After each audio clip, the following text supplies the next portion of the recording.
Have you ever stopped to wonder why Surah al-Isra in the Quran begins like a magical story, yet almost nobody dares to touch verse 93? For nearly a century we've seen movies and legends built around the first verse. You know, the miraculous journey to the heavens, the tales of a winged horse. But here's the thing, verse 93? It's almost like it's been silenced for 1400 years. Let's go back a bit. From verses 83 to 93, the Quran shows us how the Jews of that time challenged the Prophet Muhammad.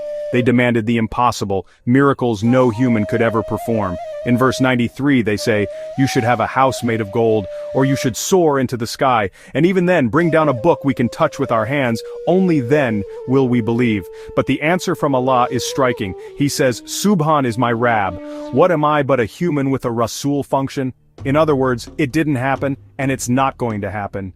If the Rasul of Allah had already soared into the sky on a winged horse like they have been lying, then why would Jews demand the same miracle again in verse 93? Had Rasul of Allah soared into the sky, all the Jews would have believed him, adopted Islam, and there would not have been a single Jew on earth today. Here's something most people forget. The Rasul of Allah never read anything written with ink and papyrus.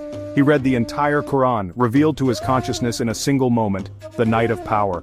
Surah Fussilat says the entire Quran is within. Everything we see and do in this world is already inside us, as meaning. The real message of the verse is this. Subhan is he who took his servant one night, enabled him to travel dimensionally from Masjid al-Haram to Masjid al-Aqsa, whose surroundings we have blessed, to show him our signs. In truth, HU is the all-hearing, the all-seeing. The Quran invites us to read, not just with our eyes but with our insight. As Quran is not the legends of an ancient people, as Surat al-Kalam verse 15 says, and see the truth that's been there all along. Thank you for watching.